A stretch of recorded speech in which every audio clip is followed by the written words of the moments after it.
Bueno, buenas tardes a todos. Bueno, buenos días a todos. Vamos a dar inicio con la lección del día de hoy.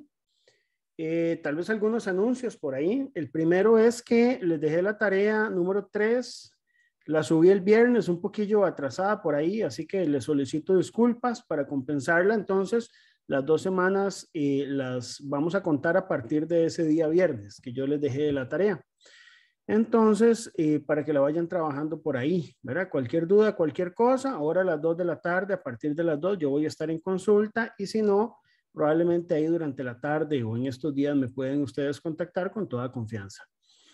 En cuanto a lo que son las tareas últimas, nuestra asistente estuvo un poquito enferma por ahí, por un temilla ahí que tuvo y entonces hubo un poquito de atraso en las calificaciones, pero ahí estaba trabajando con eso.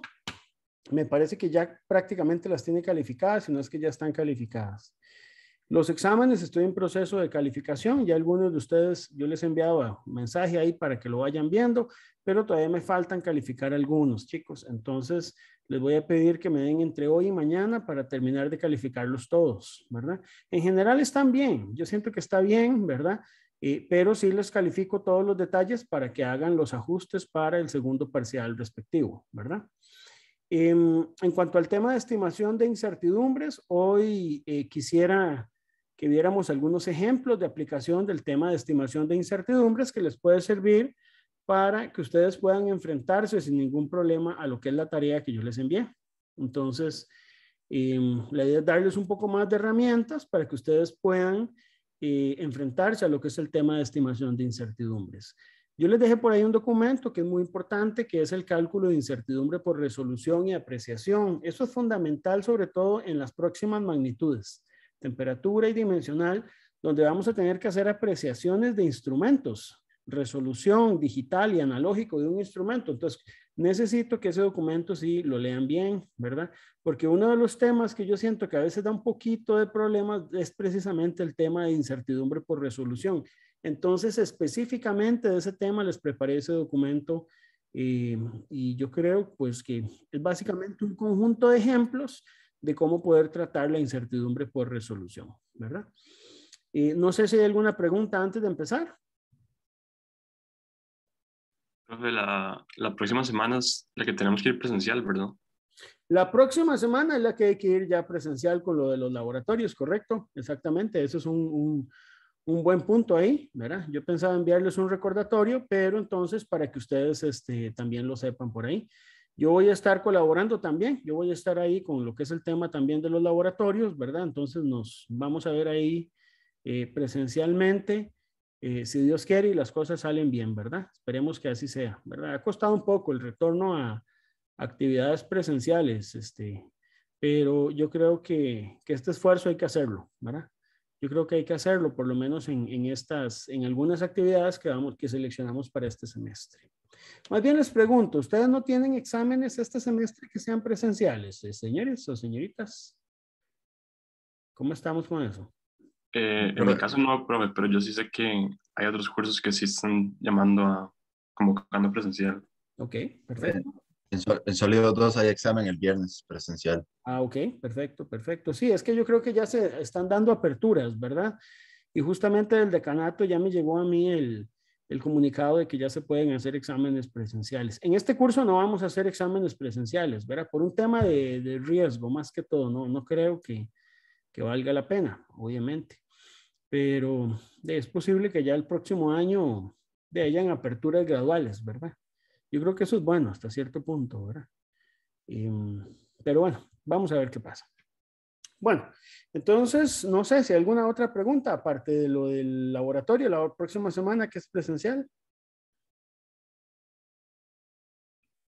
Bueno. Profe, uno va a los laboratorios en el horario que tiene matriculado. Sí, correcto, correcto, ¿verdad? Igual vamos, posiblemente yo voy a hablar con Rubén hoy en la tarde para dejar eso coordinado, ¿verdad? Pero la idea es que los laboratorios se hagan en el horario en que ustedes tengan matriculados. Yo les recomiendo estar unos minutos antes, ¿verdad? Y bueno, obviamente el protocolo de ingreso que va a tener que ser con mascarilla, ¿verdad? Vamos a usar guantes en los laboratorios, entonces si pueden conseguir guantes de látex, si no tengo algunos, lo que pasa es que creo que son de talla large, entonces no sé si les van a servir, gabacha, ¿verdad? Para evitar ahí cualquier cosa que se vayan a manchar o lo que fuera. Y ya probablemente llevar un registro de ustedes, ¿verdad? Del ingreso a los laboratorios. Pero sí, eso lo voy a coordinar justamente hoy en la tarde, probablemente ya con Rubén, y ahí nosotros les vamos a estar comunicando. ¿De acuerdo? Profe, yo tengo una pregunta. Sí, dígame. ¿Dónde es el laboratorio? Ah, ok, eso es muy importante, ¿verdad? El laboratorio de metrología queda en el edificio de docencia. Tal vez les puedo enviar la ubicación. Queda exactamente a un costado del edificio de ingeniería eléctrica, ¿verdad? Es como decir, enfrente de donde está el aula magna, ahí está una serie de laboratorios. Entonces, entre el aula magna, digamos, frente al aula magna y frente al edificio de ingeniería eléctrica, ahí va a estar lo que se llaman laboratorios de docencia, así es como se llama, laboratorios de docencia. Entonces, y quedan justamente a la par del edificio de ingeniería, digamos al costado que sería este del edificio de ingeniería. ¿Es en el edificio en el que está el taller de ingeniería mecánica? Correcto, en ese mismo edificio donde está el taller, pero en el piso de arriba, digamos, el taller está en el sótano, por decirlo así. Ajá. El laboratorio de metrología está arriba, en el piso de arriba del taller, ¿verdad? Hay varios laboratorios por ahí. El primero, digamos, de la esquina, cuando ustedes van subiendo el ascensor, es el de metrología. Entonces ahí está rotulado y todo, ahí vamos a estar. Ok, gracias, profe. Perfecto, esperemos ahí ya vernos, ¿verdad? Y de verlos a ustedes también, los que puedan llegar por ahí, ¿verdad? Muy bien, yo estoy muy emocionado con eso, chicos, no creen. No sé ustedes, pero yo sí estoy muy emocionado de por lo menos tener alguna actividad por ahí presencial. ¿Alguna otra pregunta? Si no arrancamos, yo creo que ya tengo 16 participantes, ¿verdad?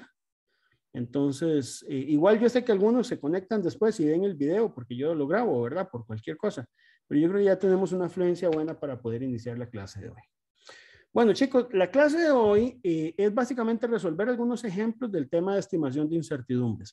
Yo parto del hecho que ustedes van a estudiar el material del capítulo 3 y la idea no es repetir los mismos ejercicios que están ahí en el capítulo 3, aunque hay conceptos que yo creo que es importante ahondar, sino más bien darles un poco de herramientas con otro tipo de ejercicios para que ustedes puedan familiarizarse un poco más con el tema de estimación de incertidumbre de medida. Creo que la lección pasada les decía que es muy probable que no haya otra lección en toda su carrera donde se hable de nuevo de este curso del tema de estimación de incertidumbre de medida. Entonces es muy importante que esto lo repasen y lo aprendan bien. Esto considero que es importante, ¿verdad? Entonces permítanme compartir la pizarra. Ahí deberían estarla viendo todos, me confirman. Sí, ¿verdad? Sí, profe. Perfecto. Perfecto. Entonces vamos a empezar con este ejemplo. Este primer ejemplo que yo les quiero exponer hoy es un ejemplo similar al que se encuentra en el material del capítulo 3 que corresponde al cálculo de la densidad del aire. ¿Verdad? No, vamos a llamarlo así. Cálculo de la densidad del aire. Entonces yo quiero tomar un caso específico y real, digamos, de nuestro laboratorio por acá, ¿verdad? Y supongamos que durante, digamos, un tiempo determinado dentro de un recinto, yo mido la temperatura, la humedad y la presión atmosférica con un barotermohigrómetro, ¿verdad? El barotermohigrómetro es un aparatito que me mide esas tres variables de manera simultánea, ¿verdad? Entonces yo puedo llevar un registro de las condiciones ambientales. Y durante un lapso de tiempo sistemático, digamos cada 15 minutos, mido las condiciones ambientales o cada 20 minutos, o sea, un lapso de tiempo sistemático. Yo realicé 4 mediciones. En la primera medición, digamos, yo medí una temperatura de 23.2, simultáneamente una humedad de 69% y 889 hectopascales. Aquí están las unidades: grados Celsius, porcentaje de humedad relativa y hectopascales. Y así voy a anotar lo que son las otras datos que obtuvimos durante las mediciones.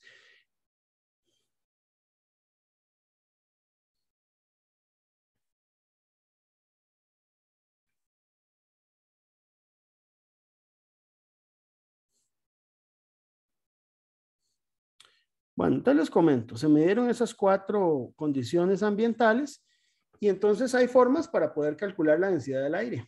Entonces, para la densidad del aire existen varias ecuaciones que uno puede emplear, ¿verdad?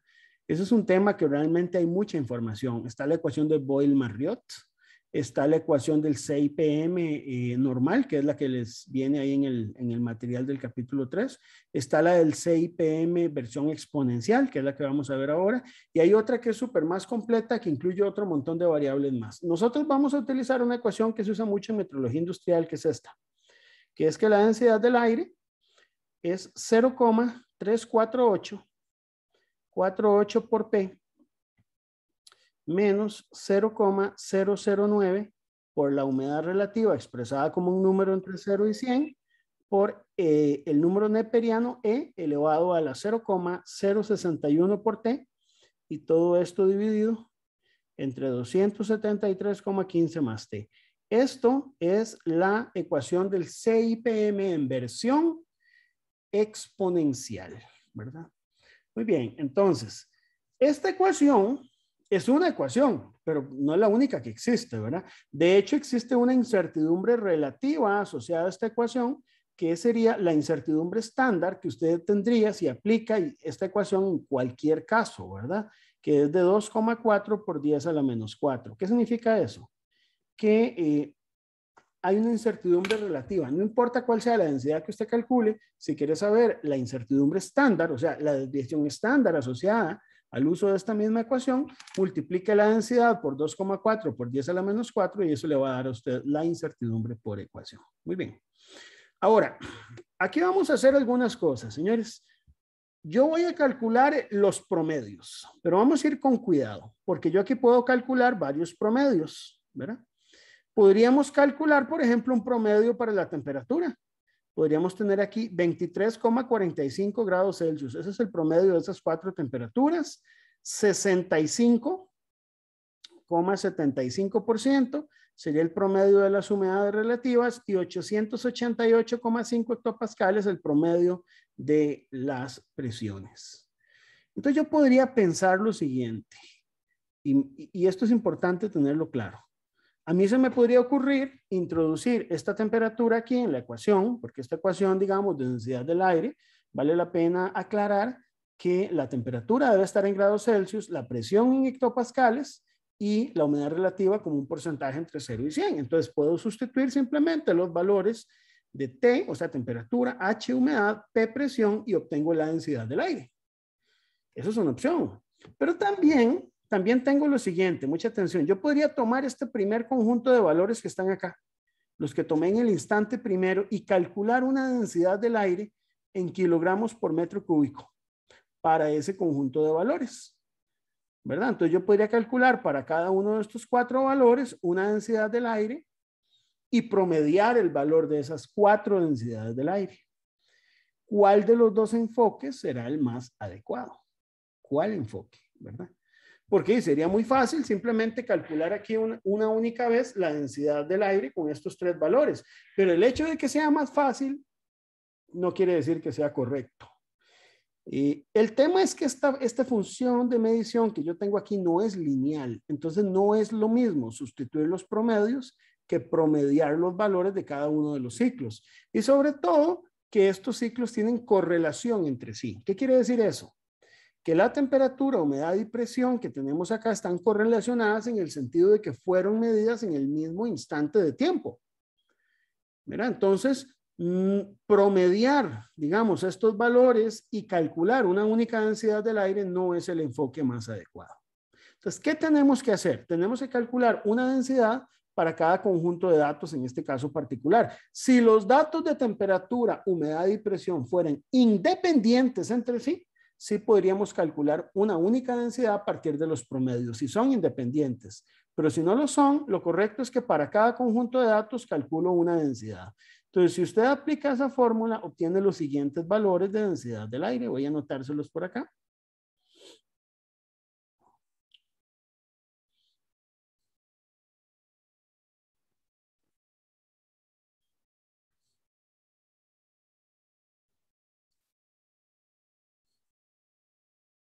Ahí están los 4 valores. y el promedio de las densidades del aire me da 1,035,573 kilogramos por metro cúbico. Este sería la densidad del aire, ¿verdad? Eso es lo que llamamos en metrología y en incertidumbres el mejor estimador. Mejor estimador. Entonces, si yo les pido en el examen calcular un mejor estimador, esto es lo que tienen que hacer. En el caso de que las variables tengan una correlación entre sí. Adicionalmente, señores, yo voy a calcular aquí la desviación estándar muestral de estos 4 valores, porque eventualmente la vamos a necesitar. Y es bueno que usted la reporte por lo menos con 3 cifras significativas. Para no perder precisión, yo voy a usar 4 cifras significativas. Voy a reportarlo con 6 decimales todo para no tener problemas de precisión, ¿verdad? Entonces ahí tengo ese valor que sería el mejor estimador de la densidad del aire calculada con la versión CIPM, versión exponencial. Muy bien. Ahora, lo que yo quisiera aquí es calcular las incertidumbres, pero para poder calcular las incertidumbres tengo que darles un poco más de información. Entonces voy a darles un poco más de información acerca de esta ecuación. Podríamos pensar, por ejemplo, que en el caso de la temperatura, de la humedad y de la presión, tenemos datos asociados al error máximo declarado por el fabricante, ¿verdad? Entonces, por ejemplo, en el caso de la temperatura, yo tengo un error declarado por el fabricante, un error de indicación, que el fabricante me indica que puede estar en 0,4 grados Celsius y una deriva que va a ser de 0,2. Vamos a suponer que la deriva es la mitad del error máximo permisible. ¿Qué es la deriva? Eso lo hemos visto la vez pasada. La deriva básicamente es una magnitud que está asociada con el cambio del error de indicación que se da a lo largo del tiempo. Eso es lo que nosotros conocemos como deriva, ¿de acuerdo? Alguien creo que tiene el micrófono abierto. Chicos, no sé quién será. Entonces, tal vez para que me lo cierren para evitar interferencia por ahí. A menos que quieran participar, ¿verdad? Pueden interrumpir en cualquier momento, no hay problema. En cuanto a la humedad, vamos también a declarar un error y deriva, que lo va a estar dando el fabricante por ahí, y que vamos a decir que es de un más menos 3% y una deriva que es la mitad de ese valor. Esto es información externa que tendría que darles yo, ¿verdad? O que ustedes pueden sacar a partir de datos de la misma historia del instrumento o especificaciones del fabricante. Y en el caso de la presión, 4 y 2 hectopascales. Muy bien, ahí tenemos entonces 6 fuentes de incertidumbre, error y deriva para cada una de las variables. Todavía no es muy claro cuál será la que más afecte, ¿verdad? Además, quiero calcular una incertidumbre por ecuación. La incertidumbre por ecuación, yo les decía que es 2,4 por 10 a la menos 4 por el valor de la densidad del aire. Y como ya yo tengo la densidad del aire, entonces ya puedo calcular utilizando el valor que obtuve del promedio, la incertidumbre por ecuación, lo cual me da como resultado 0,000249 kilogramos sobre metro cúbico. Eso es lo que me da a mí el valor de la incertidumbre por ecuación. Es la incertidumbre estándar por ecuación. Muy bien. Además, yo tengo una desviación estándar, que esta es muy importante tomarla en cuenta porque nos va a servir para estimar la incertidumbre por repetibilidad eventualmente, ¿verdad? Entonces, ya tengo una identificación y cuantificación de las incertidumbres que me van a afectar en mi proceso. Es importante entender que esta desviación estándar es con 4 datos y que por lo tanto tiene 3 grados de libertad. Muy bien. Yo con esta información, señores y señoritas, puedo construir un diagrama de causa-efecto. ¿Qué es eso? Es un diagrama que me permite a mí sintetizar la información asociada a las incertidumbres. Vamos a hacerlo. Entonces, nuestro primer diagrama. Entonces, aquí vamos a colocar la densidad del aire y aquí vamos a colocar cada una de las variables que afectan esa densidad del aire. Entonces, voy a colocar por aquí, por ejemplo, una espina asociada a la variable temperatura, porque es de la que directamente depende, ¿verdad? La densidad del aire. Una segunda espina, coloquémosla aquí, que sería la humedad. Una tercera, vamos a colocarla por acá, que sería la presión atmosférica, ¿verdad? Vamos a colocar una espina más asociada a la incertidumbre por ecuación, porque la incertidumbre por ecuación no es específica ni de la temperatura, ni de la humedad, ni de la presión.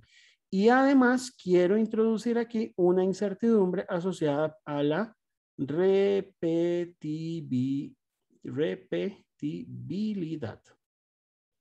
¿Verdad? Muy bien, vamos entonces a ir introduciendo cada incertidumbre.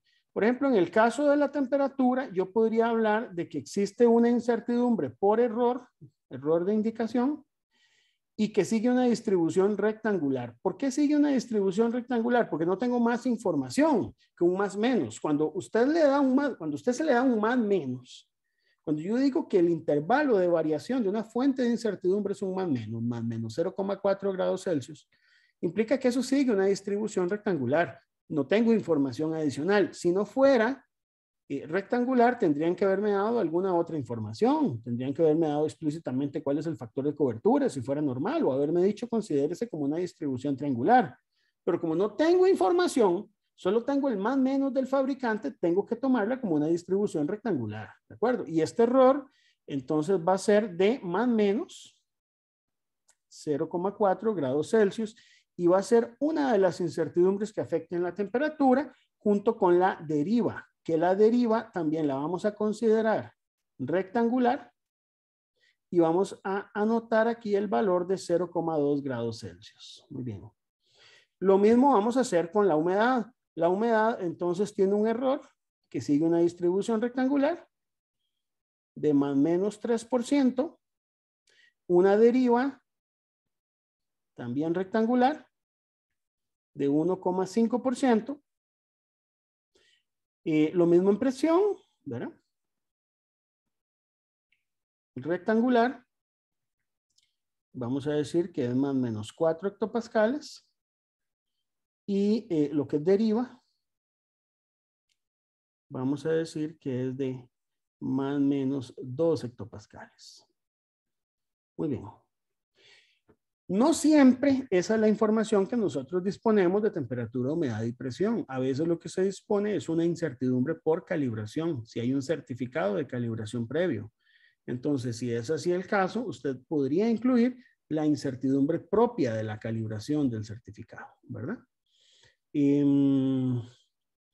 Por ahí me preguntan si al colocar las flechas tiene un orden por prioridad a la que afecta más. No, realmente no. Cuando uno, digamos, prepara el diagrama de causa-efecto, lo que hace es sintetizar toda la información. ¿Cuál tiene más importancia? Realmente no, pero sí es bueno que usted lleve un cierto orden para que no deje botada ninguna incertidumbre. Entonces yo le recomendaría que empiece con lo que son variables y siempre por acá al final dejemos lo que son repetibilidad, adecuación e incertidumbres propias que afectan directamente la densidad. Pero estrictamente no existe ninguna prioridad, don Denis. Muy bien, en cuanto a la ecuación, ya yo tengo la incertidumbre, ya la tengo calculada, es una incertidumbre estándar, entonces como es estándar, lo que hago es dibujar la forma de una distribución normal estándar con K igual 1. ¿Qué significa con K igual 1? Que el factor de cobertura es 1, porque ya es estándar, no hay que darle un tratamiento estadístico adicional. Y decimos que esta incertidumbre es de 0,000249 kilogramos por metro cúbico. Las demás incertidumbres que yo tengo aquí, estas no son estándar, porque ya le estoy dando una distribución rectangular. Puedo convertirlas en estándar, como lo vamos a ver ahora, dividiéndolas entre raíz de 3, pero ahorita estas no son distribuciones estándar. Por otro lado, la repetibilidad viene también a ser considerada como una distribución normal, ¿verdad? Aproximadamente normal, porque estrictamente es una TD student, ¿verdad? Con n igual 4. ¿Qué significa n igual 4? Que el número de datos del cual proviene esa desviación estándar es 4. Entonces es bueno indicarlo en el diagrama. Y el valor de la desviación estándar, que es este. Muy bien, entonces aquí yo voy a hacer varias aclaraciones en los diagramas de causa-efecto. Esto es lo que yo considero un diagrama de causa-efecto completo. El diagrama de causa-efecto completo debe tener la variable aquí al final, que yo quiero, digamos, aquí es densidad, que yo quiero calcular, debe tener todas las variables de las que depende, todas las incertidumbres numéricamente calculadas. Si usted llega y me deja solo error y deriva y no me pone el valor, eso está malo. Y también debe indicar el tipo de distribución de probabilidad. Por eso es que es bueno que el diagrama de causa-efecto esté siempre lo más completo posible. Ahora, Una vez que usted tiene el diagrama de causa-efecto, vamos a calcular las incertidumbres estándar que afectan acá. Aquí, como ustedes pueden ver, afectan 8 incertidumbres. Yo voy a calcular una a una de esas 8 incertidumbres. Empecemos con las de la temperatura. Voy a calcular la incertidumbre del error y la deriva y le voy a asignar a esas incertidumbres una distribución de probabilidad que sería rectangular. Y entonces, ¿qué tengo que hacer? Dividirlas entre raíz de 3 para obtener sus incertidumbres estándar. Lo mismo con el error y lo mismo con la presión. Entonces, vamos a hacerlo.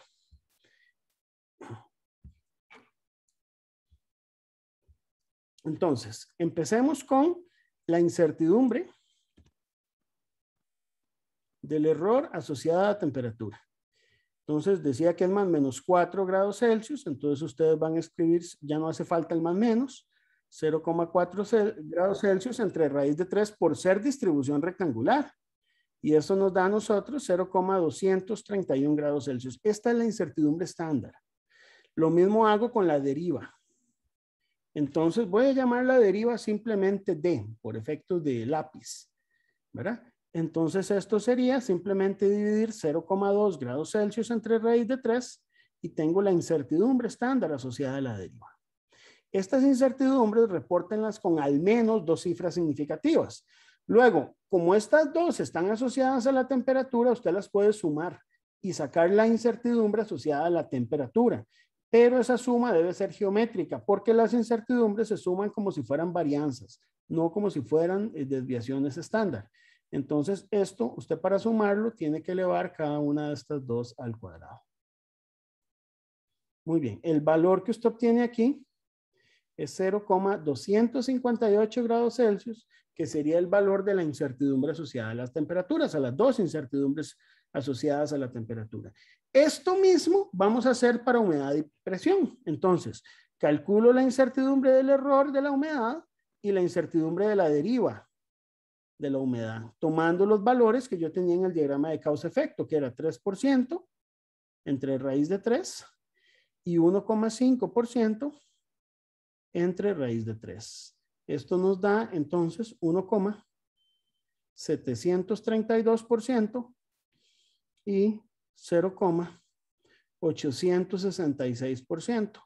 Si yo hago la suma geométrica, vean que ahí es raíz de la suma de los cuadrados. Voy a hacerlo una vez más aquí para que no haya duda. O sea, yo lo que calculo es 1,732 al cuadrado más 0,866% al cuadrado. Eso es lo que me da la humedad relativa, que aquí sería 1,936. Y lo mismo con la presión atmosférica. Vamos a hacerla aquí. Sabemos que son 4 hectopascales. Ya cuando usted calcula la incertidumbre estándar, no es necesario que incluya el más menos, ¿verdad? Aquí es la deriva.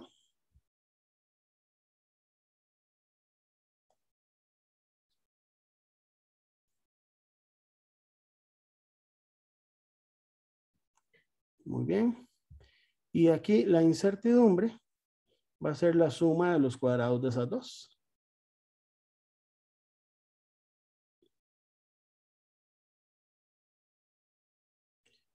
Muy bien.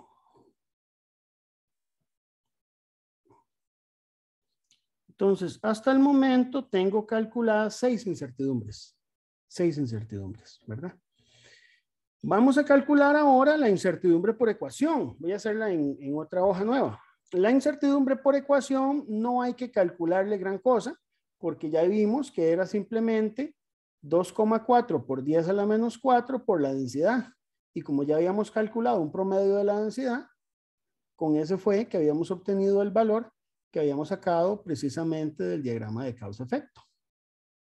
Entonces, esta es la densidad promedio que yo obtuve y puedo reportar a partir de aquí con 3 cifras significativas, con eso es suficiente, el valor de la incertidumbre estándar por ecuación. Esa incertidumbre sigue una distribución normal. No hay que dividir entre raíz de 3, no hay que dividir entre nada. En el caso, por ejemplo, de la repetibilidad sí es asociada a la densidad. Aquí se puede escribir entre paréntesis la variable a la que va asociada. la repetibilidad de la desviación estándar experimental de la media. Entonces, la desviación estándar de los valores de densidad, vamos a escribirlo aquí, entre n, que sería 4. Entonces, la desviación estándar ya yo la había calculado en el diagrama de causa-efecto, me había dado 0,001, 427 kilogramos por metro cúbico. Y como esa desviación estándar viene de un promedio de 4 datos, o viene de un total, digamos, de una muestra de 4 datos, divido esto entre 4, raíz de 4, y me da el valor de la incertidumbre estándar por repetibilidad. El valor, ya se los doy, es este.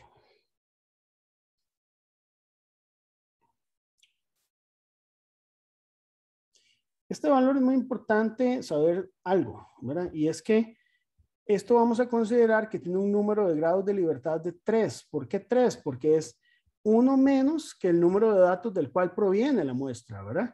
Por eso se consideran 3 datos. En las demás incertidumbres, como tenemos bastante confianza, vamos a considerar un número de grados de libertad infinito. Es decir, infinito significa que yo tengo bastante certeza del valor que yo estoy obteniendo ahí. Cuando hay incertidumbres que vienen de un certificado de calibración por, digamos, tipo de distribución normal, se pueden tomar 50 grados de libertad, como para considerar una variación que en este caso sería un 10% del valor de la incertidumbre, porque la incertidumbre tiene incertidumbre y una forma de valorar esa incertidumbre es con un número de grados de libertad. Si usted considera que esa incertidumbre es de un 10%, pues puede utilizar 50 grados de libertad. Si es mayor, tendrías que recalcularlo con una relación que aparece ahí en el capítulo 3. Entonces, vámonos un momentito a estas otras incertidumbres. Yo voy a considerar en todos estos casos que estas incertidumbres tienen un número infinito de grados de libertad. Entonces, todas estas tienen infinito número de grados de libertad porque estoy partiendo del hecho de que hay un conocimiento bastante aceptable de esas fuentes de incertidumbre, ¿verdad? Muy bien, entonces ya calculé las 8 fuentes de incertidumbre. La pregunta ahora es, ¿cómo hago para sumar esas fuentes de incertidumbre? La respuesta es ley de propagación de la incertidumbre. Para poder calcular la incertidumbre estándar combinada asociada a la densidad del aire, necesito combinar esas 8 incertidumbres. Como esas incertidumbres vienen de variables distintas, vamos a invocar la ley de propagación de incertidumbres que nos dice lo siguiente. Coeficiente de sensibilidad respecto a temperatura por incertidumbre de la temperatura. Este coeficiente es la derivada parcial de la densidad con respecto a la temperatura. Lo mismo hacemos con humedad.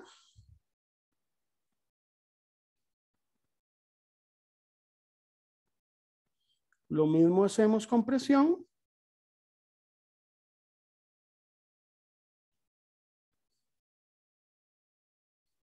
Y además vamos a introducir la incertidumbre por ecuación y la incertidumbre por repetibilidad. Ahí están, ¿verdad? Ok, entonces vamos a ver. Cuando uno se enfrenta a este cálculo, hay que calcular estos coeficientes de sensibilidad. ¿Cuál es la forma correcta de calcularlos? Bueno, la forma correcta de calcularlos es analíticamente. Hay varias formas. Usted podría hacerlo numéricamente, ¿verdad? No hay ningún problema. Se puede meterse a Wolfram Alpha y con valores numéricos de una curva puedes calcular una derivada parcial, ¿verdad? Para eso se usan lo que se llaman métodos numéricos. Yo les recomendaría, señores y señoritas, que si eventualmente ustedes quieren seguir estudios después de su bachillerato en ingeniería mecánica, lleven o aprendan por su cuenta métodos numéricos. Eso es muy útil. Se utiliza muchísimo en muchas cosas que ustedes vayan a hacer, ¿verdad? Entonces, en este caso, vamos a hacerlo por el método analítico, que sería tomar la función de la densidad del aire que yo les había dado acá en la primera pizarra, esta función, y derivarla analíticamente, como ustedes hacen en sus cursos de cálculo, parcialmente con respecto a temperatura, humedad y presión, ¿verdad? Si usted, digamos, aplica esas derivadas, obtiene entonces los siguientes coeficientes. Vamos a ponerlo en color negro. Por ejemplo, el de temperatura. La derivada de la densidad con respecto a temperatura, aplicando la regla del cociente, les va a dar esta expresión. Voy a escribirla. Ustedes la pueden confirmar ahí cuando estén estudiando.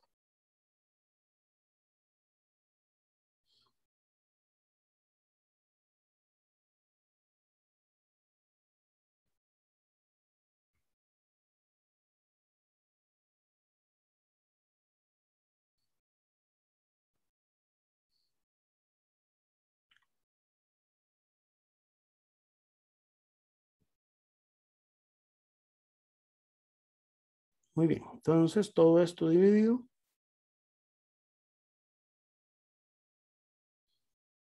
entre 273,15 más t al cuadrado. Aquí viene una pregunta que siempre me hacen. Bueno, está bien, yo evalúo este coeficiente de sensibilidad, pero ¿con qué valores?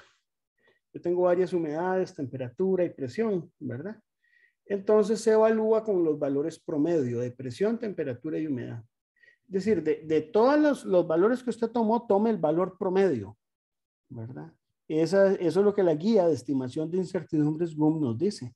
Entonces yo lo que hago es irme a los valores que tenía en la primer pizarra aquí y tomo estos promedios que están en verde, 23,45 grados Celsius, 65,75% de humedad relativa, 888,5, lo sustituyo en esta expresión que yo determiné acá y obtengo los valores numéricos.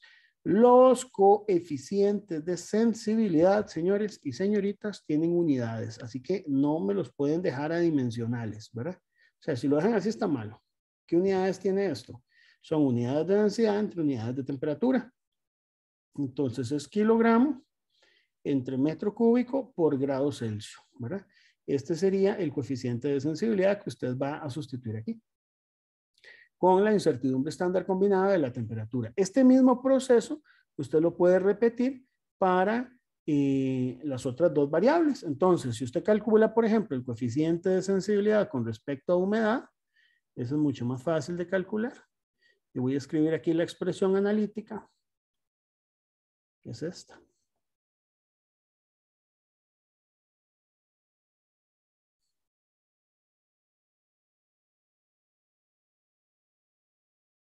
Sustituimos la temperatura promedio y esto es lo que nos va a dar como resultado. Es esta expresión de aquí.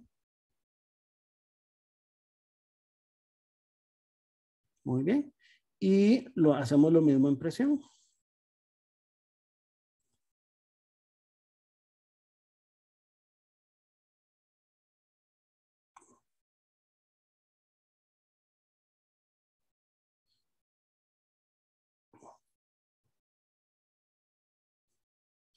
Entonces vemos que el de presión afecta un poquito más en el sentido de que tiene un valor numérico un poquito más alto, ¿verdad? Ojo con las unidades, ¿verdad? Son unidades de densidad entre presión, densidad entre humedad relativa, densidad entre temperatura. O sea, no sé si ustedes lo sabían, pero las derivadas parciales de funciones físicas tienen unidades. Las derivadas y las integrales también tienen unidades. Las unidades es algo que convive con la matemática que se emplea en la física. Todas las ecuaciones que nosotros empleamos en termodinámica, en mecánica, todas tienen unidades. Algunos resultados pueden ser adimensionales, como el número de Reynolds, por ejemplo, que es una medición de la velocidad de un fluido a nivel adimensional. Pero cuando son magnitudes no adimensionales, tienen que tener unidades y esas unidades deben ser especificadas, ¿verdad? Muy bien, tengo ya los coeficientes de sensibilidad, tengo la ley de propagación de incertidumbres, entonces, ¿qué me queda? Bueno, simplemente aplicar estos valores numéricos sobre la expresión de la ley de la propagación de incertidumbres y calcular la incertidumbre combinada estándar de la densidad. Entonces, hagámoslo. Simplemente entonces me vengo aquí, derivada parcial de temperatura por incertidumbre de temperatura, voy sustituyendo los valores. Aquí realmente me dio 400, pero voy a dejar 4 porque matemáticamente añadir esos dos ceros, pues no me aportan nada, pero yo sé que ahí están, ¿verdad? Porque yo los calculé. Esto tiene unidades, pero las unidades van a ser kilogramos por metro cúbico porque se cancelan las unidades de temperatura. Sustituyo el mismo valor que obtuve aquí en humedad relativa por la incertidumbre de la humedad relativa. También sustituyo el valor de la presión por la incertidumbre de la presión. Sustituyo el valor que obtuve de la incertidumbre por ecuación, que me ha dado 0,00249 al cuadrado, ¿verdad? Y sustituyo la repetibilidad.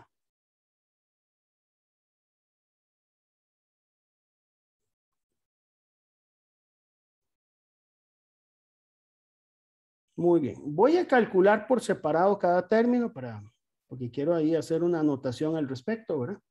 Este primer término, antes de elevarlo al cuadrado, quitándole el negativo, porque no me aporta nada, da 103 aquí, ¿verdad? En los últimos 3 decimales. Aquí 246. Aquí me da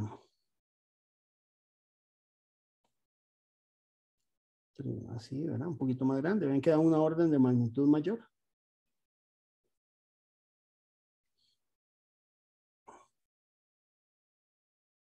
Entonces vean que, digamos, a ver, aquí es importante un tema de manejar el lenguaje.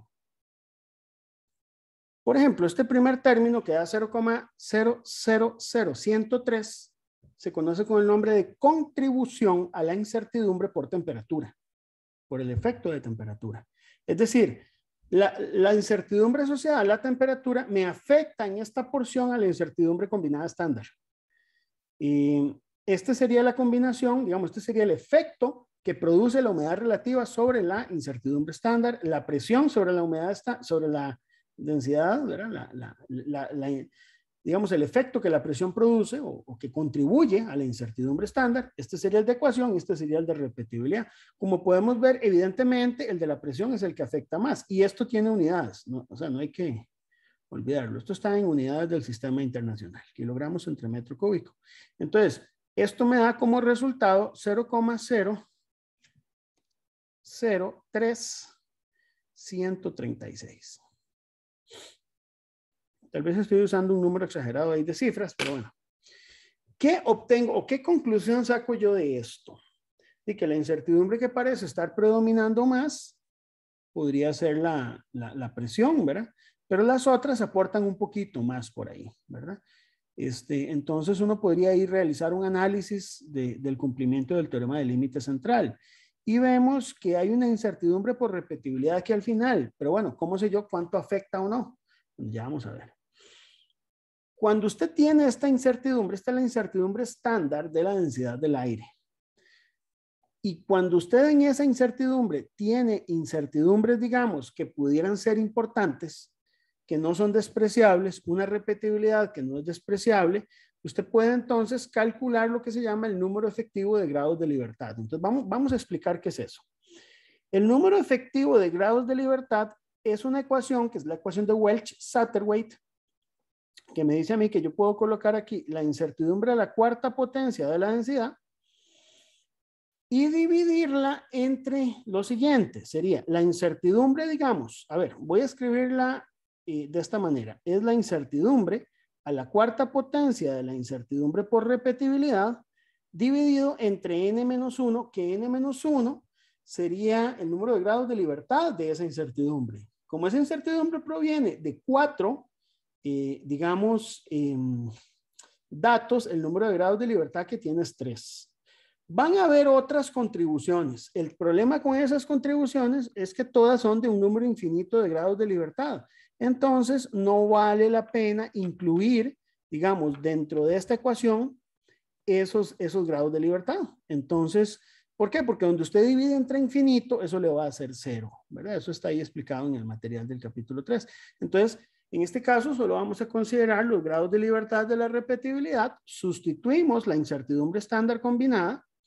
Esta expresión va a quedar adimensional porque se cancelan las unidades de la repetibilidad. Y lo que usted obtiene aquí es un valor muy alto. Ese valor que obtiene anda en el orden de 1000, de poco más de 1122. Este valor siempre se redondea al entero menor. Es decir, por ejemplo, si usted obtiene 56.8, 56,8, redondea a 56, no a 57. Redondeamos siempre al número de grados de libertad inferior. Cuando este número de grados de libertad es suficientemente alto, ¿qué significa alto? Podría usted considerar por encima de 100, por ejemplo. Usted puede decir que se cumple el teorema del límite central. Y entonces, para una probabilidad de cobertura del 95,45%, podría usted suponer que el factor de cobertura es K igual 2. Uno podría hacer un análisis todavía más profundo. No lo voy a hacer ahorita, ¿verdad? Eso podemos discutirlo, les dejo ahí para que lo piensen. Y es decir, bueno, esto es válido en el tanto la incertidumbre por repetibilidad no sea despreciable, ¿verdad? Pero usted podría decir, pero ¿y si es despreciable? Aquí tal vez sea despreciable. Bueno, si es despreciable, entonces tal vez lo que tengamos aquí sea el predominio de dos distribuciones de rectangulares que da como resultado una trapezoidal. Pero dejemos eso por ahí. Vamos a suponer que este cálculo de momento está bien, ¿verdad? Está bien que evaluamos que la influencia de la repetibilidad no afecta significativamente. Esa es la suposición, ¿verdad? Todo cálculo de incertidumbre está basado en alguna suposición y entonces me voy a calcular lo que se llama la incertidumbre expandida. La incertidumbre expandida es tomar la incertidumbre estándar combinada y multiplicarla por el factor de cobertura. Entonces tengo el factor de cobertura por la incertidumbre estándar combinada. El factor de cobertura, como vamos a suponer que se cumple el teorema de límites centrales, 2. Y la incertidumbre estándar combinada fue la que yo ya calculé, que me dio este valor. Ahora, aquí es importante porque noté que habían errores en los exámenes en esto. Cuando usted reporta una incertidumbre expandida, debe redondearla a 2 cifras significativas, no más. Digamos, en este caso, 2 cifras son el 6 y el 3. Los ceros no son significativos. Entonces, debe reportarse así, con 4 decimales. La respuesta de la densidad del aire, entonces, ¿cómo va a quedar? Bueno, usted se va a ir al valor promedio que habíamos obtenido, ¿se acuerdan? El valor promedio. Este valor promedio yo lo había sacado con 6 decimales, pero ahora la pregunta es ¿con cuántos decimales debo reportarlo? Bueno, como la incertidumbre expandida con 2 cifras significativas, yo utilicé 4 decimales, yo aquí tengo que utilizar 4 decimales también y respetando el sistema internacional, esos 4 decimales no necesitan necesariamente un espacio cada 3 cifras. Redondeo 1,0356. O sea, este último 5 redondea un 6. El redondeo es muy importante cuando usted trabaja, digamos, en reporte de un resultado. Recuerden que lo más importante en metrología es el resultado. Si usted formuló el problema, hizo el diagrama y se equivocó en un cálculo, chicos, vean, eso es la diferencia entre ganar o perder un proyecto. Puede ser la diferencia entre, digamos, si usted se equivocó en las unidades, eran KSI y puso PSI, o se equivocó en un factor de 1000, eso puede ser un desastre completo. Entonces, para mí, la respuesta es importante, el redondeo es importante. A veces esto lo ponemos como algo superfluo, ¿verdad? Incluso he notado en cursos que les dicen, no, mientras esté planteado el problema, aunque la respuesta no dé, le damos 70 puntos de 100. Es que en metrología la respuesta es importante. Ya estamos en otro nivel. El cliente suyo, cuando usted lo contraten para medir algo, para determinar un parámetro, ¿qué es lo que usted le va a vender a su cliente? Una respuesta. Y él va a confiar en su trabajo profesional que esa respuesta está correcta. Si usted le dice al cliente, no, es que yo hice todo el planteamiento bien, pero la respuesta me equivoqué, entonces págueme el 80% de lo que yo le cobré. No, así no funciona la vida. Las cosas en metrología se hacen bien o simplemente está totalmente mal. Tenemos sesgos, tenemos problemas. Entonces, formativamente eso es muy importante. Por eso presten la atención a cómo usted reporta una respuesta. Aquí tenemos entonces que reportar con coma, no con punto. Vamos a usar coma en este curso. 4 decimales. Entonces, el último redondea a 6. La incertidumbre con los mismos 4 decimales. Pueden encerrar entre paréntesis aquí y deben encerrar entre paréntesis para que las unidades apliquen en ambos resultados. Ese es el valor del reporte de la densidad con su incertidumbre. Deben indicar el factor de cobertura, que en este caso es K igual 2, el tipo de distribución de probabilidad, que sería la distribución normal, y la probabilidad de cobertura, que en este caso es de un 95,45%, que es la que estamos empleando. Puede ser que el laboratorio utilice otro tipo de probabilidad de cobertura, pero bueno, esa es la que estamos usando aquí en este curso, ¿verdad? Y esta sería la respuesta que usted tiene que dar. Repito, además de la respuesta con su incertidumbre, debe indicar el factor de cobertura, el tipo de distribución de probabilidad y la probabilidad de cobertura que nosotros estamos dándole a la respuesta, ¿verdad? Esa es la forma correcta entonces en que uno aplica la estimación de incertidumbre en un resultado. No sé si hay preguntas hasta aquí.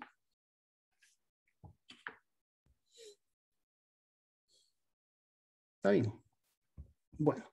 Entonces, ese es un ejemplo, digamos, de aplicación. Como les digo, uno podría analizarlo todavía un poquito más, si tenemos más herramientas, pero de momento, ese es un primer ejemplo.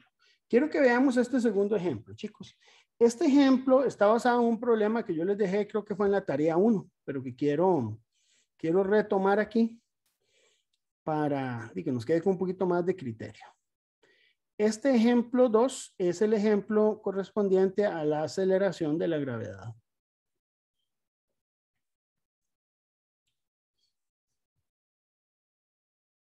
Entonces, como me decía una vez un profesor muy bueno que yo tuve, Gerardo Padilla, medir es un arte, no es solamente un procedimiento, es un arte.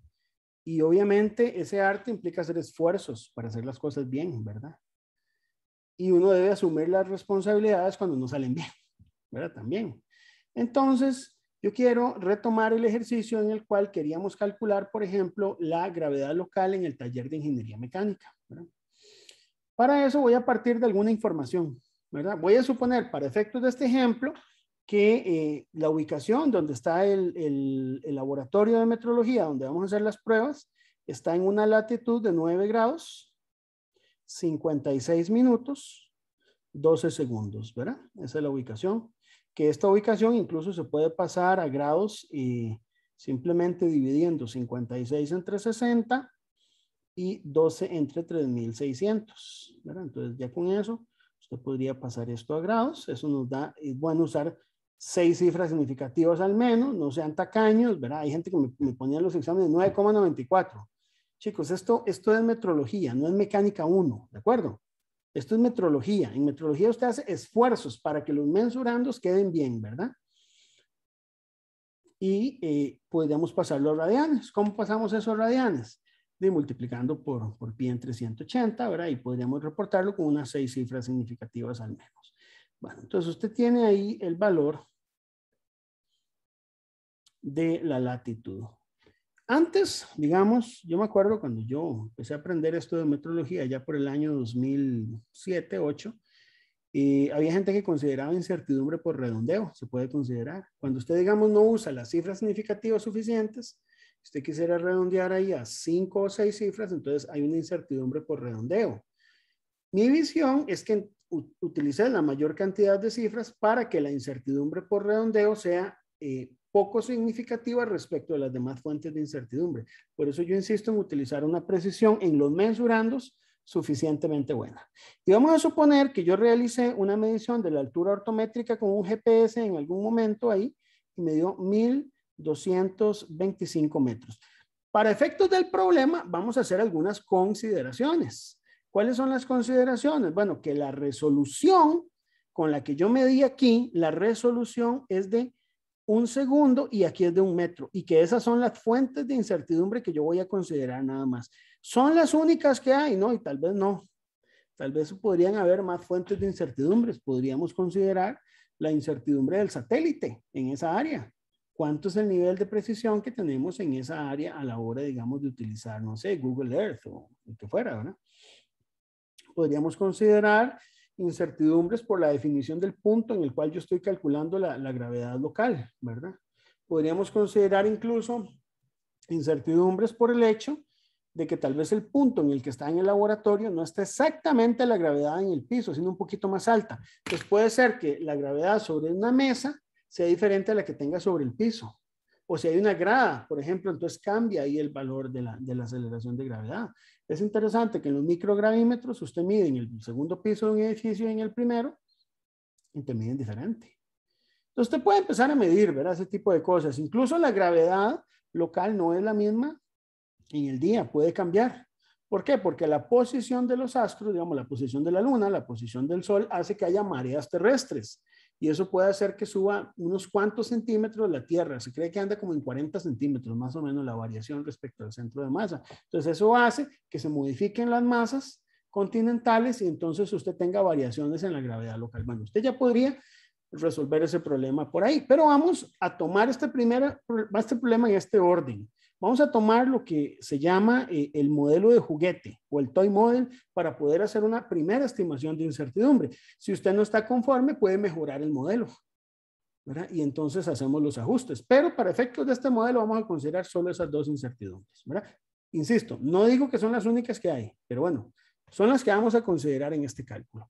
Vamos a usar esta ecuación, chicos, que ustedes la conocen, que la gravedad local es G sub E por 1 más F asterisco por el seno al cuadrado de la latitud. Aquí hay algo muy importante que yo espero que usted a esta altura de su vida lo sepa. Si yo saco el seno de un ángulo, yo soy responsable de meterle a la calculadora, a Excel o al dispositivo de cálculo que yo emplee, las unidades del ángulo para que lo entienda, ¿verdad? Por ejemplo, considero gravísimo un error que usted llega y meta en grados un ángulo y no le diga a Excel que está en grados y se lo calcule y le da un valor que va a estar incorrecto. Es un error conceptual e irresponsable, terrible, terrible, ¿verdad? Vamos a ver que, bueno, esta ecuación es la que se emplea para calcular, digamos, con cierto nivel de exactitud, el nivel de la gravedad local. Esta ecuación tiene un error. El error que tiene es de más o menos 0,01%. Error significa que los valores que se miden con respecto a lo que usted espera que sea el valor verdadero genera un error, una diferencia que no va a pasar a ser de más de 0,01% del valor medido. Esto numéricamente también tiene valores. Usted puede, digamos, sustituir el valor del G sub E, vale 9,780, 318. El F asterisco vale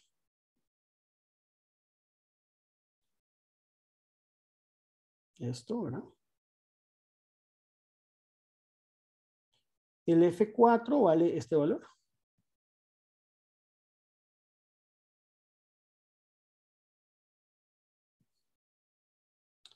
Y este último término tiene un nombre, se llama corrección de Bouguer.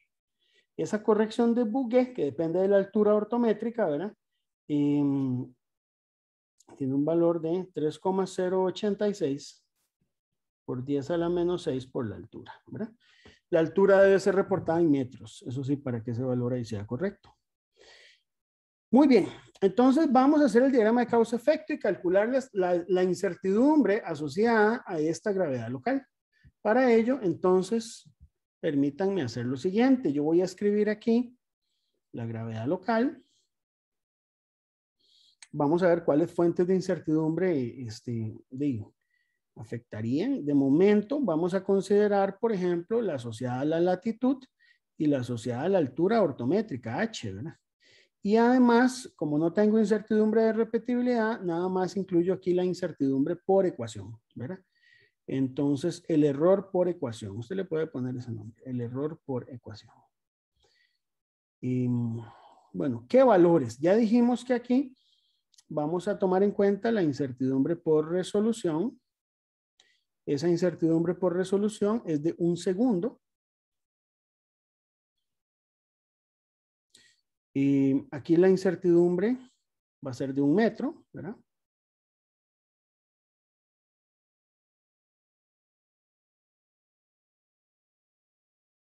Y aquí la incertidumbre por ecuación, pues hay que calcularla. Entonces, ¿qué vamos a hacer? Lo primero es sustituir los valores numéricos dentro, digamos, estos valores dentro de la ecuación para obtener la gravedad local, el mejor estimador. Entonces, permítanme escribir por acá el mejor estimador de la gravedad local. La gravedad local, si usted sustituye estos valores, le va a dar como resultado 9,77808 metros por segundo cuadrado. Voy a dejar de momento 6 cifras significativas. Si necesitara más, no puedo agregar ceros, que eso me lo han hecho más de uno en un examen. Ocupan más y le meten ceros ahí. No. Eso es una irresponsabilidad. Si usted necesitara más cifras porque le hicieron falta, va y recalcula y saca las que le hagan falta. Yo voy a jugármela con 5 y si ocupo más, tengo que venir a recalcular. No puedo agregar ceros, ¿de acuerdo? No me hagan eso, ¿verdad? Entonces, en este curso usted tiene que aprender a ser responsable. Es una de las cosas que usted tiene que aprender. Ética y responsabilidad en ingeniería. Los cálculos y resultados son su responsabilidad. Si usted no reportó unidades, si usted reportó punto en vez de coma, si usted no puso las cifras significativas bien, el culpable es usted. Y usted asumirá las consecuencias que eso tenga. Ahorita en la nota, pero en la vida profesional las consecuencias de eso, ¿verdad? Las consecuencias de eso. Así que hacer los cálculos con responsabilidad. Siempre es bueno revisar las cosas, ¿verdad? Y lo que yo les recomiendo es usar la mayor cantidad de decimales para evitar ese tipo de problemas. Esto es lo que llamamos entonces el mejor estimador de la gravedad local.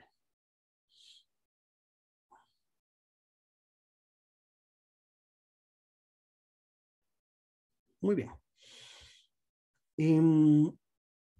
Teniendo ese mejor estimador acá, yo puedo calcular la incertidumbre entonces por el error por ecuación. Entonces, como sé que ese error es de un 0,01%, entonces saco el 0,01% del valor de la gravedad local.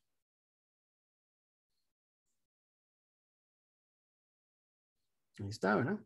Y ese valor me da 0,000978 metros por segundo al cuadrado. Eso es lo que me da, ¿verdad? Entonces, bueno, colocamos ese valor dentro del diagrama de causa-efecto aquí, que sigue una distribución rectangular. No normal, es una rectangular porque esto es un error. No me están diciendo que sea una incertidumbre estándar, como sí me lo estaban diciendo en el ejercicio de cálculo de la densidad del aire, ¿verdad? Muy bien. Tengo 3 incertidumbres, nada más. De repente este ejercicio parece mucho más sencillo de resolver. Vamos a ver si es cierto. Hay un par de conceptos aquí. Primer concepto fundamental en esta parte. Cuando usted calcula las incertidumbres, usted va a tener, por ejemplo, para el caso de la latitud, usted va a tener una incertidumbre por resolución, que es 1 segundo de grado, ¿verdad? Entre raíz de 12. Eso es lo que se hace, ¿verdad? ¿Por qué raíz de 12? Porque la resolución se divide entre raíz de 12. Porque es un intervalo completo del mínimo al máximo, ¿verdad? No entre raíz de 3. Mucho cuidado, muchachos. ¿Está bien? Ahora, eso está en grados, pero hay un detalle. Las incertidumbres, digamos, por un ángulo, esto es muy importante que lo sepan. Cuando están fuera de una función trigonométrica, necesitan estar en radianes, porque el radián es un número adimensional, ¿verdad? Salvo en ciertos casos, digamos, donde usted hace ajustes de las unidades, siempre debe estar en radianes. Entonces, eso que está en segundos de grado no me sirve. Yo necesito expresarlo en radianes. Entonces, voy a pasarlo primero a grados. Yo sé que un grado, aquí por el método del factor de conversión que ya nosotros vimos, es 3.600 segundos, ¿verdad? Y luego, yo sé que un radián, el radián no tiene unidades, pero voy a usar RAD como para representarlo, ¿verdad? Pero es adimensional. Es 180 entre pi grados, ¿verdad? Por lo que ustedes ya saben de trigonometría elemental del colegio, ¿verdad? ¿Está bien? Un radián son como 57 grados, que es 180 entre pi, ¿verdad? Y ahora sí, con eso ya me queda la incertidumbre en radianes y es 1,400 por 10 a la menos 6 radianes. Muy bien. Vamos a calcular la incertidumbre por resolución asociada a la altura ortométrica. Esta es de 1 metro y no hace falta hacerle ninguna conversión porque la corrección de Bouguer ya está hecha para que esto sea sustituido en metros. Entonces simplemente la calculamos en forma directa. Yo sé que aquí puede ser que falten otras incertidumbres, ¿verdad? Pero permítanme terminar el cálculo y después podemos discutirlo y pueden criticarme si ustedes están de acuerdo o no. Ustedes pueden o no estar de acuerdo con un cálculo de incertidumbre porque es responsabilidad personal. Es a lo que usted le pone la firma, ¿verdad? Es decir, si usted llega y lo obligan a hacer cosas que no están bien y usted por su criterio profesional siente que eso no está bien, es una cuestión irresponsable decir que sí. ¿Verdad? Eso es algo, no sé, a veces siento que nos falta a nosotros en ingeniería mecánica eso, ¿verdad? El valor del dinero a veces es mucho mayor que hacer las cosas bien. Entonces usted ve los problemas que puede ver en este país a nivel de ingeniería. ¿Verdad? Entonces, sí es importante que usted pueda tener un criterio y estar o no de acuerdo con mi razonamiento. Pero antes hay que entender bien el razonamiento. Entonces, bien, como la incertidumbre por ecuación me dio este valor,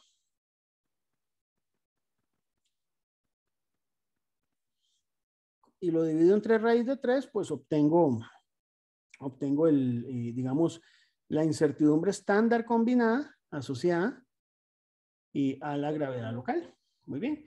¿Cómo hago para combinar esas 3 incertidumbres, chicos? Bueno, entonces volvamos a lo que les expliqué. ley de propagación de las incertidumbres. Vamos a aplicar la ley de propagación. ¿Qué nos dice la ley de propagación? Bueno, que la gravedad local va a depender de 3 variables. Vamos a decir que la gravedad local tiene un coeficiente de sensibilidad con respecto al ángulo, por decirlo así.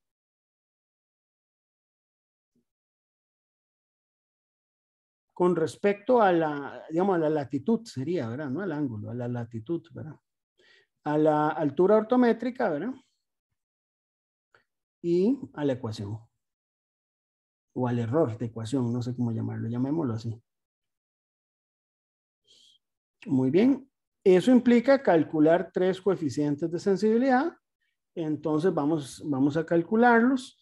Esos coeficientes de sensibilidad, yo les voy a dar los valores. El cálculo, digamos, la álgebra la van a hacer ustedes ahí con calma, pero digamos, con respecto a la latitud, o la pueden hacer en Wolfram Alpha si quieren, ¿verdad? Ustedes a estas alturas ya deberían tener medios y dispositivos de cálculo de integrales y derivadas, ¿verdad? Para todo. Hay un manual que yo también les puedo recomendar, se llama el manual de Chaum, que es impreso, ¿verdad? Y también se consigue en digital, donde están todas las derivadas e integrales importantes que usted utiliza en ciencia e ingeniería. Pero entonces, bueno, usted lo calcula, sustituye los valores, digamos, correspondientes al ángulo acá, al GL, a las constantes, y esto nos va a dar 0, es bueno, unas 3 o 4 cifras significativas, reportar los coeficientes de sensibilidad. No me lo reporten 0,02. Chicos, vean, a ver, en el siglo XXI, donde tenemos calculadoras, computadoras, Zoom, iPhone, y me reportan una cifra significativa, me parece una mediocridad.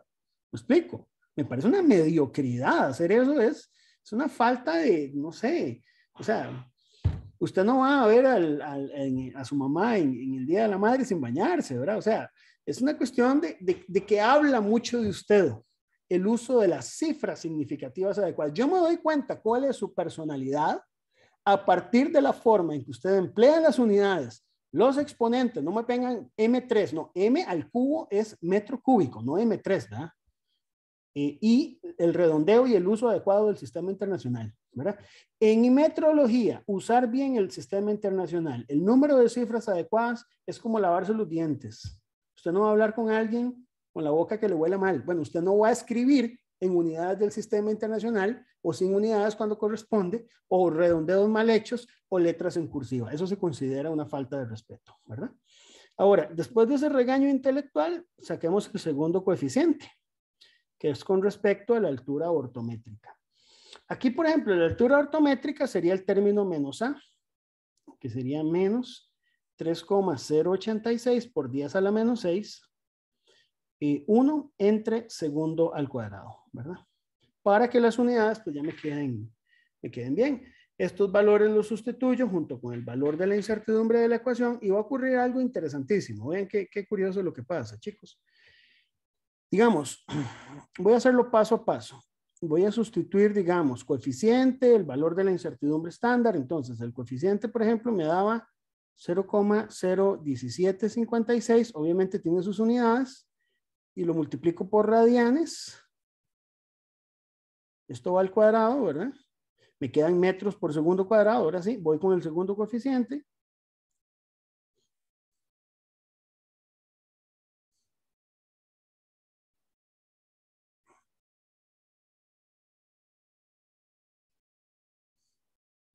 Y el tercero que me dio, bueno, el valor me dio, vamos a revisarlo, a ver si lo puse aquí bien.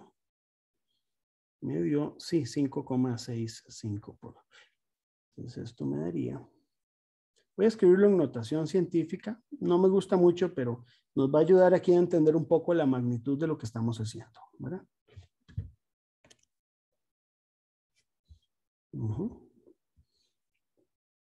Ok, y aquí.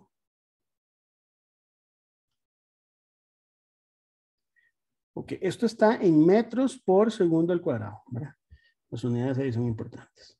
Entonces ya tengo consistencia de unidades en mi resultado. Eso es muy importante, ¿verdad? Siempre, cuando ustedes usen una ecuación, revisen que estén utilizando las unidades adecuadamente. Ok, voy calculando ahora cada término en forma independiente. Por ejemplo, aquí, este producto de estas dos cosas, ven qué interesante, me da 2,46 por 10 a la menos 8. O sea, da algo por 10 a la menos 8 metros por segundo cuadrado. Este segundo término da 891 por 10 a la menos 7 metros por segundo cuadrado. Y este término, bueno, 5.65 por 10 a la menos 4. Todo en metros por segundo cuadrado. Y bueno, si yo calculo ya la estándar combinada, esto va a ser 5,65 por 10 a la menos 4. Yo no sé si ustedes notan algo raro aquí. Incluso la pueden escribir así, ¿verdad? Ya en notación.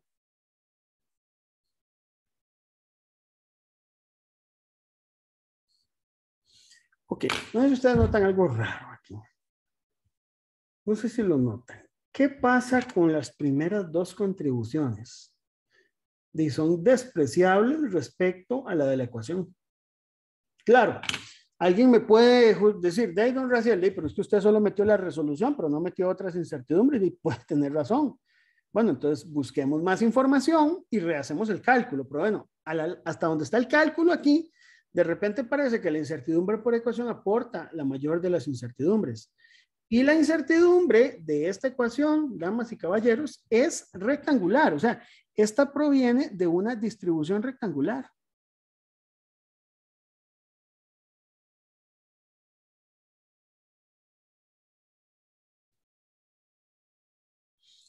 Entonces, cuando hay un predominio de una distribución rectangular, no podemos calcular primero los grados de libertad, y aunque se calcularan va a dar un valor muy alto. Entonces, se analiza el predominio de una distribución rectangular. Y eso es importante porque hay ejemplos en los que predomina una distribución rectangular. Me pasó una vez con un cliente, ¿verdad?, que fui a revisarle una validación y había supuesto el teorema del límite central en un problema que no se aplicaba. Entonces le decía yo, bueno, haga el presupuesto de incertidumbres y revise cuál es la incertidumbre que más pesa. Y sí, evidentemente pesa una rectangular. Entonces, digo que hacer ajustes. ¿Qué es lo que usted tiene que revisar? Revisar esto.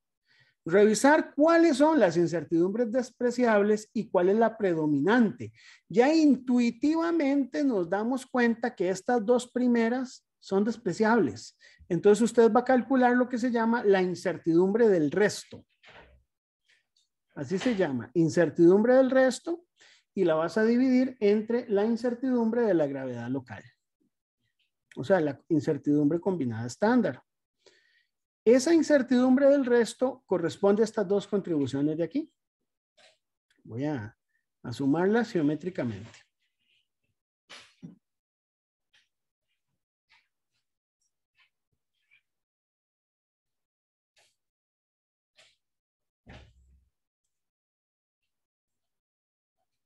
Listo, ahí están, ¿verdad?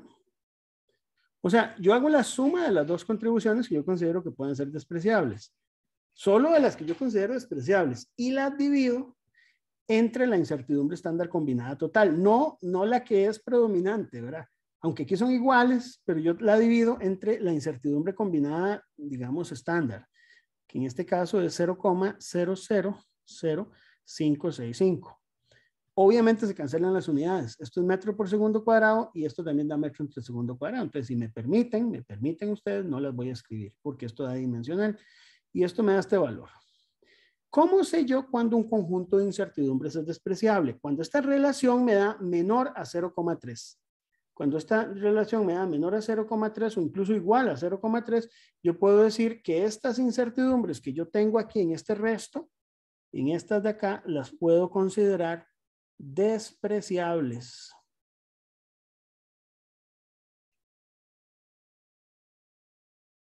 ¿Ven? Despreciables. Es decir, que predomina una rectangular.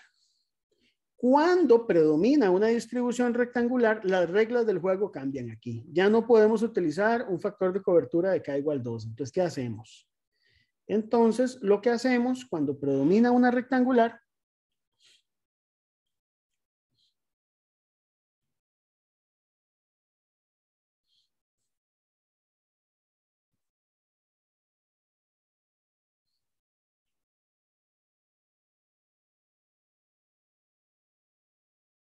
Entonces, lo que vamos a hacer es que el factor de cobertura se determina como la probabilidad de cobertura por raíz de 3, es decir, 0,9545 por raíz de 3.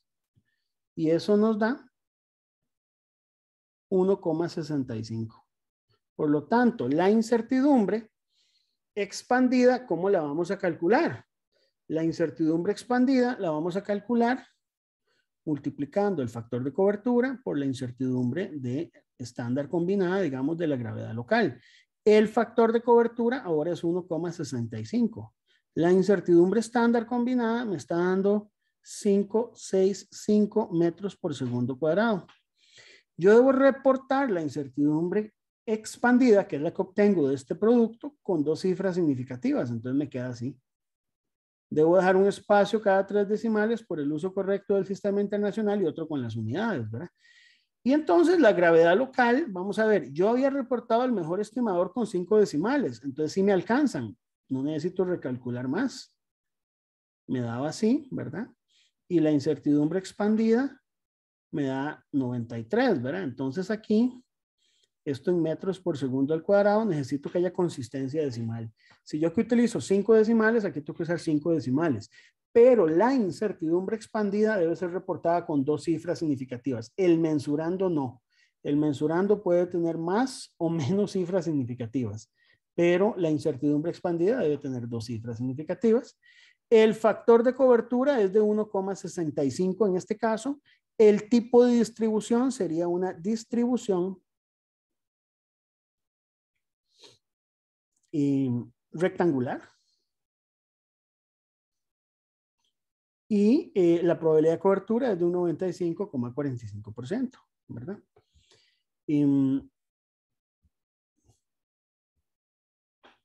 Esa es la respuesta, ¿verdad?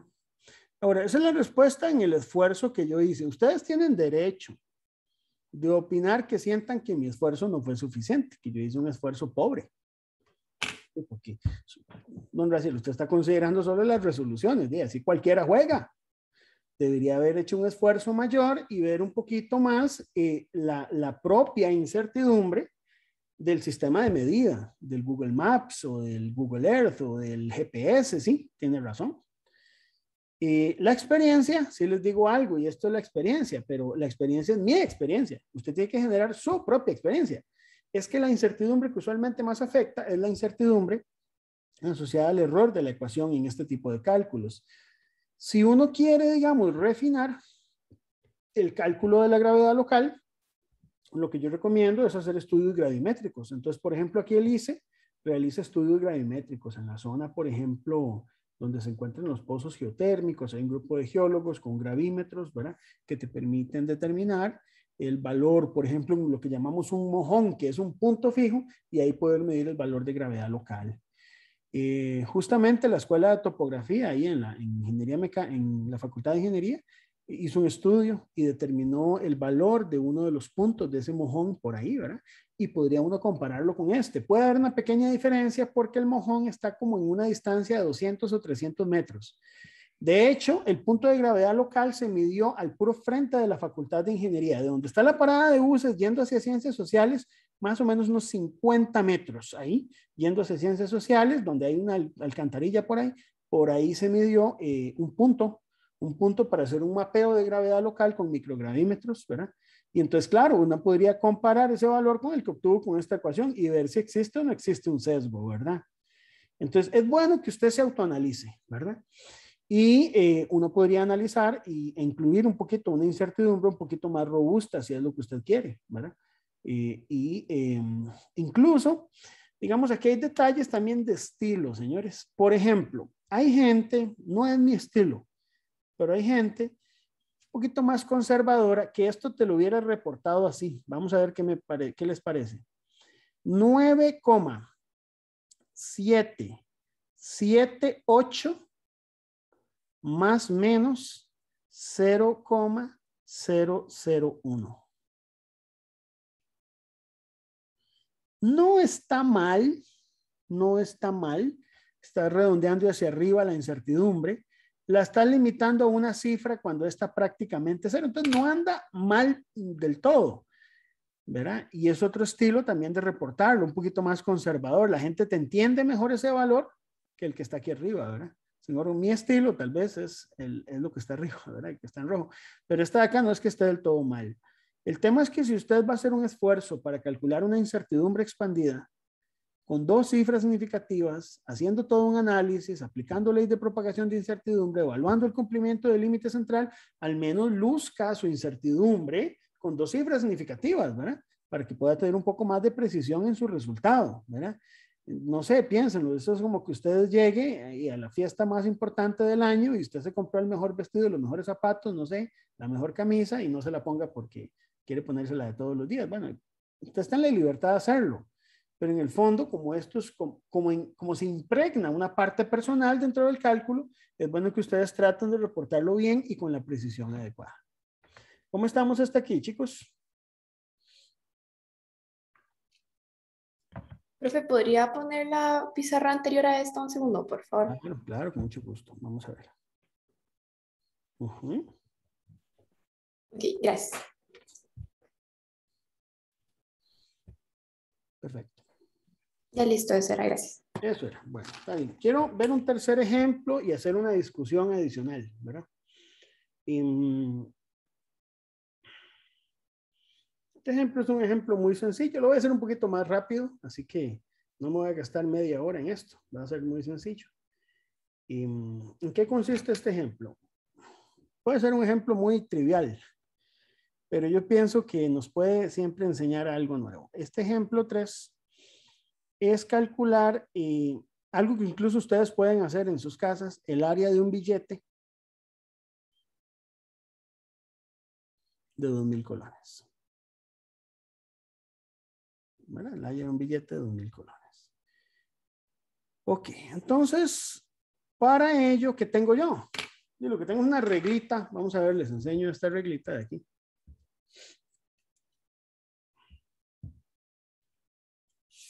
Una reglita de 15 centímetros que ustedes pueden conseguir de ahí, y pues esta reglita pues tiene una resolución de, digamos, a nivel de lo que yo necesito para medir el área de un billete de 1 milímetro, ¿verdad? Y un billete de 2,000 colones. Esto es todo lo que necesito para hacer este experimento. Y la idea es calcular el área de este billete y reportarla con su respectiva incertidumbre. Hay algo que es importante. Medir no es solamente obtener un número. Eso lo obtiene cualquiera sin ser metrólogo. Saca la base, la altura y mide y saca un área. Y eso cualquiera lo hace. No necesita ser ingeniero. El valor verdadero, el valor agregado que se le da, digamos, a una medición es poder estimar su incertidumbre. Ese es el tema. Nosotros en metrología nos gastamos el 5% del tiempo estimando el mensurando y el otro 95% del tiempo en estimar la incertidumbre. Eso es lo más importante, ¿verdad? Entonces, tomar en cuenta eso. Entonces, vamos a hacerlo. Entonces, ¿qué hice yo? Bueno, lo que hicimos fue construir una función de medición. Entonces, la función de medición es simplemente suponer que el billete es cuadrado, o perdón, cuadrado no, rectangular, lo cual no necesariamente es cierto, pero es un modelo que me permite a mí determinar el área, ¿verdad? Si usted quisiera, podría usar otro modelo, pero entonces tendrías que ver la rugosidad, si es trapezoidal, si realmente las caras fueron cortadas de manera paralela. Entonces, bueno, para efectos de nosotros y para medir con una regla de la precisión que estamos midiendo, esto podría ser suficiente. Podría, no necesariamente. Y entonces yo medí la base y la altura, me dio 13,2 centímetros y la altura 6,7 centímetros con una división de escala de 0,1 centímetros. Como yo les puse ahí en el material de incertidumbres, les dejé un capítulo en resolución donde yo les explico cómo sacar esas incertidumbres. Básicamente la división de escala del instrumento se toma como la resolución, a pesar de que usted pueda apreciar a la mitad de dos divisiones de escala. Usted puede apreciar a la mitad y sin embargo la incertidumbre sigue siendo la división de escala misma, ¿verdad? ¿Qué hacemos? Calculemos el área. El área definimos una función de medición que es base por altura, ¿verdad? Y entonces yo aquí tendría 13,2 centímetros por 6,7 centímetros y eso me da 88,44 centímetros cuadrados. Ok. Ese es el mejor estimador. Ahora, vamos a sacar la incertidumbre. La incertidumbre que yo voy a considerar para efectos de esto es solamente la resolución de B y de H. No voy a hacer el diagrama de causa-efecto. Lo pueden hacer, es muy sencillo, solo tiene dos incertidumbres. Y como las dos son iguales, la incertidumbre de B y la incertidumbre de H son solamente la resolución, que es básicamente el valor de la división de escala dividido entre raíz de 12, lo cual me da 0,02887 centímetros. Muy bien. Vamos a emplear la ley de propagación de incertidumbres, ¿verdad? Entonces, la ley de propagación de incertidumbres me dice a mí que la incertidumbre del área es, entonces, aplicamos aquí, derivada parcial del área con respecto a B por incertidumbre de B, derivada parcial del área con respecto a H por incertidumbre de H, y nada más, porque no tengo repetibilidad. Podría haber hecho repetibilidad. Probablemente me van a dar todas iguales y me da 0, pero pudo haber hecho repetibilidad. Como les digo, eso depende del esfuerzo que usted haga. Esta medición la hice en 1 minuto, entonces no espera que tampoco ¿verdad? Tenga demasiada más información. Lo que pasa es que por mi experiencia sé que la resolución se come toda la incertidumbre.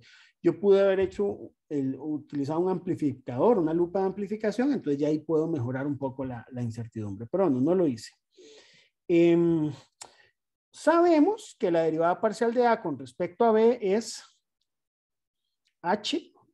Entonces esto queda H por incertidumbre de B. Y la de A con respecto a H es B por incertidumbre de H. Entonces esto queda aquí al cuadrado. Muy bien. Calculo el área, la incertidumbre del área, ¿verdad? Tengo que el H aquí es 6,7. Estoy usando centímetros, ¿verdad? Entonces voy a trabajar todo en centímetros. Podría usar otra unidad, sí, también.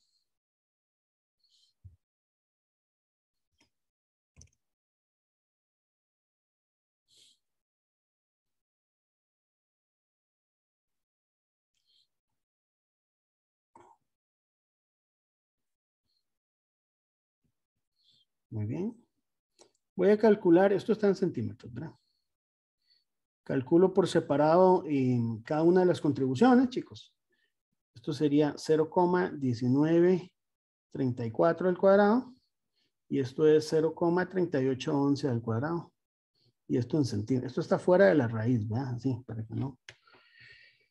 Y bueno, y tengo la incertidumbre estándar del área.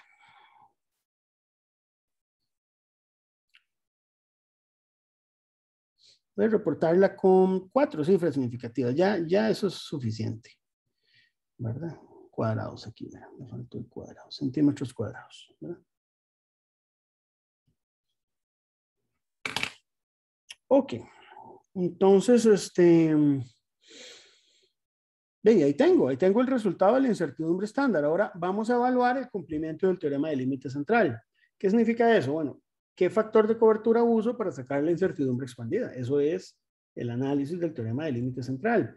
Este es un caso particular porque aquí hay un predominio de 2 distribuciones rectangulares. Son estas 2 de aquí. Es el predominio de 2 distribuciones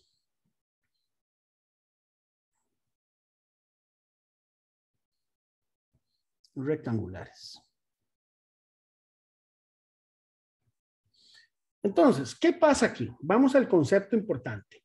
Cuando usted tiene, digamos, el predominio de 2 distribuciones que son rectangulares, la convolución de esas 2, que es lo que usted obtiene cuando las combina, es una distribución trapezoidal. Entonces, a ver, vamos a explicarlo por aquí. Si yo tengo, entonces, una distribución rectangular,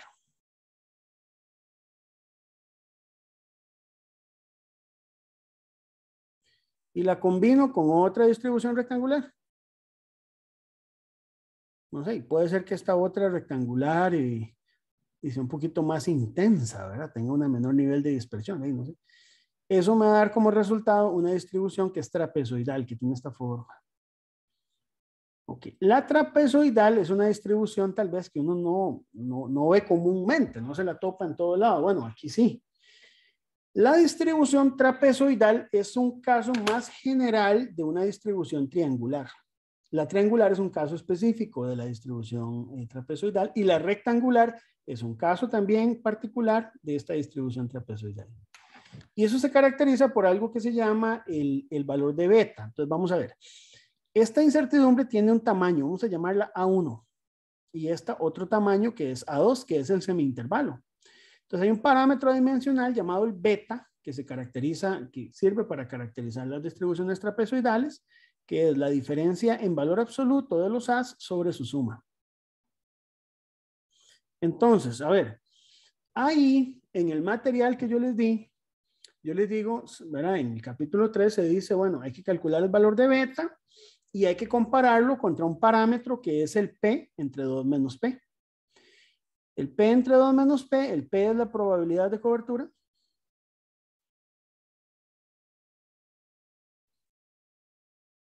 En este caso particular me da 0,913. Y lo que hago es comparar. Si el valor de beta me da mayor o me da menor a 0,913, utilizo una ecuación en particular. Entonces, es lo que vamos a hacer nosotros aquí. Eso lo pueden ver ahí en la teoría del capítulo 3. Entonces, por ejemplo, en nuestro caso, ¿cuál es el valor del beta? ¿Cómo hago para calcular estos betas? Bueno, los calculo desde las contribuciones, estas de 0,1934 y 0,3811. Entonces, como es diferencia y suma, es valor absoluto de 0,1934 menos 0,3811 entre 0,1934 más 0,3811. Esto es adimensional. Entonces no importa las unidades que escriba, eso yo sé que es adimensional. Y me da 0,3267. Como este valor que obtengo es menor a P entre 2 menos P, que me estaba dando 0,913, entonces la fórmula que yo tengo que emplear, ahí está en el material de estimación de incertidumbres. Los voy a mostrar por aquí.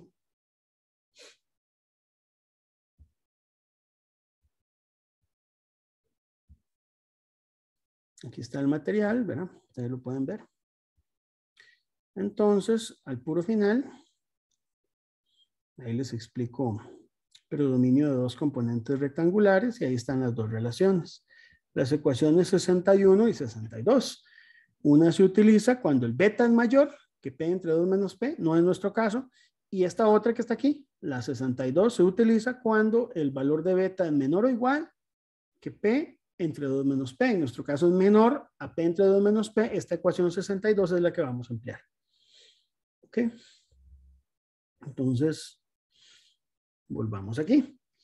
Entonces, el factor de cobertura es 1 entre raíz de 1 más beta cuadrado sobre 6 por 1 menos raíz de 1 menos P y 1 menos beta cuadrado. Usted sustituye este beta que obtuvo aquí y este factor de cobertura le va a dar 1,86. Por lo tanto, ya con ese factor de cobertura, usted puede ya atreverse a calcular la incertidumbre expandida, que es el factor de cobertura por la incertidumbre del área. Esto sería 1,86 multiplicado por la incertidumbre del área, que es 0,4274 centímetros cuadrados. Y eso nos da como resultado 0,79 centímetros cuadrados. Entonces ya tenemos una incertidumbre expandida. El área, entonces ya la puedo reportar ahora sí, con 2 decimales. Vea que sí me alcanzan los 2 decimales que yo había obtenido acá. Igual eran ceros los que seguían. Entonces dejo 8844 más o menos 0,79 centímetros cuadrados con un factor de cobertura de 1,86. Distribución, aquí cuando decimos el tipo de distribución, es una distribución trapezoidal. Y la distribución trapezoidal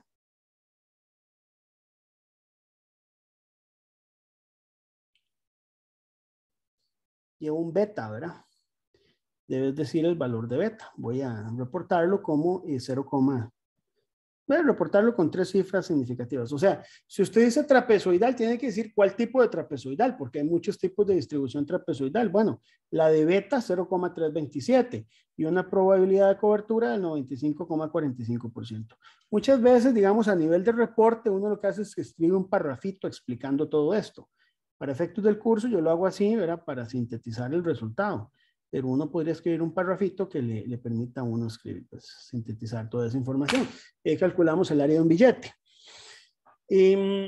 Con esto quiero hacer algunos comentarios, nada más, ¿verdad? Algunos comentarios por ahí. El primer comentario, antes de terminar, es, yo creo que es bueno irnos quitando mitos, chicos. Un primer mito que hay que estarse quitando, que a veces, no sé, a veces lo traemos en este curso, es el siguiente. No sé, bueno, la gente, no sé si alguno de ustedes ha jugado alguna vez tenis, ¿verdad? Pero usualmente la persona que aprende tenis, aprende porque le ha gustado, ha ido a practicar tenis y entonces va y practica.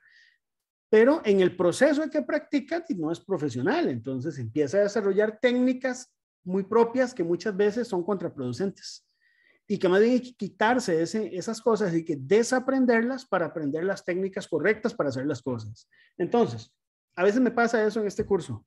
Entonces me dicen a mí, cuando yo tengo una regla, entonces yo no puedo poner más cifras de las que me dice el valor de la resolución de la regla. ¿Y por qué? ¿Por qué no puede poner una cifra más?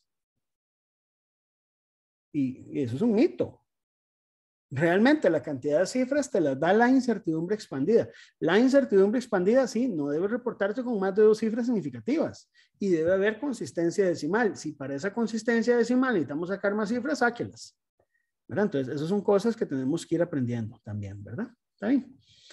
Luego, la calidad de una incertidumbre. Entre más pequeña sea, obviamente tenemos más calidad en esa incertidumbre. Si yo reduzco mi valor de incertidumbre, voy a poder medir mejor, ¿verdad? ¿Está bien? Si yo mido mejor, hay ruido gaussiano.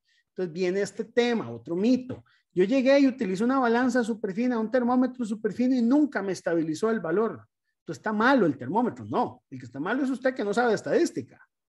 O sea, usted no le puede decir a la naturaleza quédese quedita que estoy midiendo la temperatura. No, porque lo que estás midiendo es ruido gaussiano y el instrumento muchas veces lo que mide es eso. No puedes pretender que todas las variables físicas sean totalmente determinísticas. Hay variables estocásticas, ¿verdad? No puedes decirle a la Tierra, vea, gira a velocidad constante porque le estoy midiendo la velocidad angular. No, la Tierra gira como el sistema solar le indique y la naturaleza le indique. Usted lo que hace como humano es tratar de utilizar un modelo que más o menos se adapte lo mejor posible a la realidad para que usted pueda medir, ¿verdad? Entonces, hay que empezar a derribar esos mitos. A veces medir implica lidiar con la estadística, lidiar con la variabilidad, lidiar con la incertidumbre. Y un buen cálculo de incertidumbre nos va a decir a nosotros si una medición está bien o no, ¿verdad? Entonces, eso como reflexión. Por último, este es un último ejemplo más conceptual, ¿verdad? Vamos a llamarlo aquí ejemplo 4.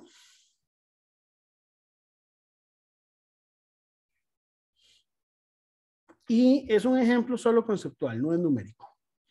Supongamos que usted quiere saber la densidad de una pelota de goma. Entonces usted la va a modelar como una esfera.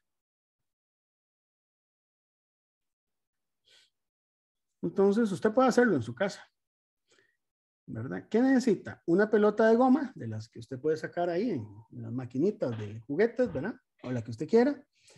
Un vernier para medir el diámetro y una balancita que la puede comprar usted en cualquier lado, ahí en todo lado, ¿verdad? De las de joyería, son baratas. La consiguen menos de 10,000 colones y con eso usted puede medir la densidad de la goma, de la bola de goma, ¿verdad? O de la bola que usted quiera, de tenis, lo que usted quiera, ¿verdad? Pero que sea maciza, eso sí, ¿verdad? Entonces, uno propone un modelo. Entonces usted dice, bueno, yo tengo una esfera, voy a proponer que es redonda y que es una esfera. Las bolas no necesariamente son esferas, ¿verdad?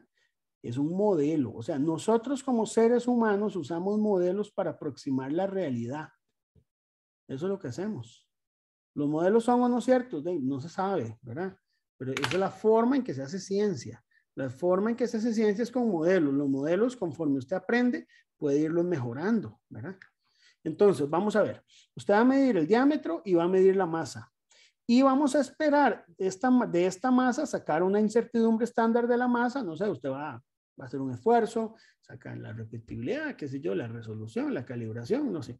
Y de este diámetro usted, digamos, va a conocer también la incertidumbre estándar del diámetro, qué sé yo. Usted va a hacer una identificación de las fuentes de incertidumbre, el vernier y todo, y entonces ya saca ese par de incertidumbres.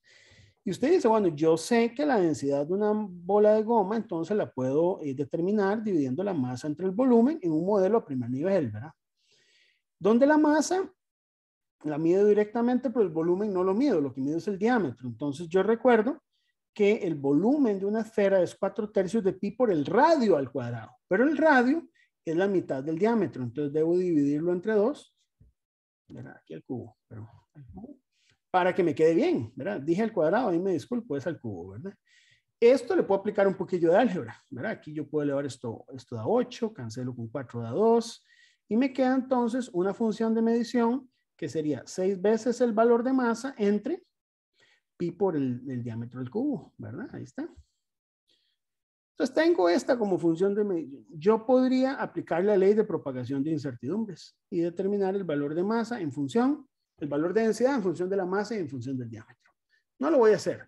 Yo puedo aplicar también otro concepto que se llama incertidumbre relativa. Yo puedo sacar la incertidumbre de la densidad relativa. Vea qué interesante. Sin usar coeficientes de sensibilidad. Puedo hacerlo así. Simplemente divido la incertidumbre de la masa entre la masa y la del diámetro. Aquí sería 3 veces la incertidumbre del diámetro entre el diámetro. Ahí está, ¿verdad? Ese 3 viene del exponente. ¿Y cuándo puedo hacer esta relación? Porque no me la usen en todo lado, ¿verdad? Cuando la función de medición está conformada por productos y cocientes, ¿verdad? Cuando está, digamos, las constantes no importa, pueden estar, pero cuando hay productos y cocientes de las variables, si yo tengo un logaritmo de algo, ya no puedo hacerlo. Si tengo un m más algo, ya no, tendría que pensarlo un poco. Se puede hacer, pero habría que pensarlo un poco cómo, ¿verdad? Ya no se puede hacer de manera directa. Estas componentes de aquí se llaman incertidumbres relativas. Digamos, este término de aquí es la incertidumbre relativa de masa y este de aquí adentro es la incertidumbre relativa del diámetro y esta es la incertidumbre relativa de la densidad. Entonces, esto que está aquí dentro de la raíz es adimensional, yo lo calculo, ¿verdad? Estas son incertidumbres relativas. Las incertidumbres relativas son números pequeños usualmente y es bueno a veces calcularlas porque me dice a mí cómo es la calidad de un resultado. ¿Ves? Dice a mí cuál es la calidad de un resultado. Entonces yo puedo usar esta formulación también para calcular incertidumbres estándar. Eso está explicado ahí en el capítulo 3 también, chicos. Entonces para que lo vean. Bueno, hay un temita más que lo voy a dejar para un video que espero subírselos el día de mañana, que es la elaboración de presupuestos de incertidumbre, ¿verdad? Eso no lo quiero ver aquí porque eso sí es un poquito más de... Eso es preferible verlo con cierto detalle después, ¿verdad? Entonces, yo les voy a dejar un videito donde se explica cómo elaborar un presupuesto de incertidumbres. ¿Qué es un presupuesto y cómo elaborarlo? Eso lo podemos hacer en Excel y quiero tomar el ejemplo de la densidad del aire. Entonces, voy a montarles un presupuesto de incertidumbres y les voy a decir cómo los presupuestos de incertidumbres pueden ser útiles para analizar esta información. Y también vamos a hablar por ahí de la regla de Pareto, que la regla de Pareto nos habla a nosotros que si usted tiene una cierta cantidad de incertidumbres, tal vez no todas son relevantes. Algunas cuantas pueden ser relevantes, pero no todas. ¿Ves? Entonces, ¿cómo saber cuáles son relevantes y cuáles no? Se usa una regla que se llama la regla de Pareto, ¿verdad? Que es muy interesante porque habla de que todos los problemas, por ejemplo, que usted pueda tener en su vida, si tiene, no sé, usted puede hacer una lista de todos los problemas. Qué sé yo, no tiene dinero para ir al cine, no sé, tiene que estudiar para tantos exámenes y no le alcanza el tiempo, o sea, usted puede agarrar todos los problemas de la vida, ¿verdad? Todos. Y de esos 20 problemas que usted le quejan, es muy probable que solo menos de la tercera parte sean fundamentales para que haya un cambio en su vida. Hay otras cosas que se llaman trivialidades. Entonces, la regla de Pareto es diferenciar los pocos vitales de los muchos triviales. es cómo poder centrarse en aquellas incertidumbres que son importantes y no perder el tiempo en un montón de incertidumbres que son irrelevantes para el proceso, ¿verdad? A veces nosotros cuando queremos resolver un problema nos vamos por las trivialidades y eso no es un buen enfoque. Entonces, el enfoque de la regla de Pareto nos habla de eso. Yo eventualmente les podría recomendar que lleven cursos de control de calidad. Y mucho del área de trabajo en ingeniería mecánica va por control de calidad. Entonces, es bueno que ustedes conozcan un poco de eso, de los 5 porqués, de las reglas de Pareto, de los diagramas de causa-efecto, del análisis CATARS, etcétera, que se utiliza mucho para analizar problemas. Y eso no está ajeno al tema de metrología. De hecho, la metrología va de la mano con el control de calidad y va de la mano con el mantenimiento. Y mucho del trabajo que uno encuentra en ingeniería mecánica es en mantenimiento. Casi el 70% de los puestos son en mantenimiento. Y en mantenimiento usted va a tener que hacer metrología, y va a tener que hacer diseño, y va a tener que resolver problemas, y va a tener que tener habilidades de comunicación. Entonces, muchas de estas herramientas podrían llegar a ser útiles, ¿verdad? No sé si hay una pregunta final, chicos. Estamos, bueno, el video se los voy a subir de una vez al canal para que lo tengan disponible de la lección de hoy. Cualquier cosa, las dos se meten y yo me conecto si tuvieran consulta, chicos. Y cualquier cosa, ahí estamos para servirles. Estén atentos al video que les voy a estar subiendo seguramente mañana del tema de elaboración de presupuestos de incertidumbre. Muchas gracias y buenas tardes.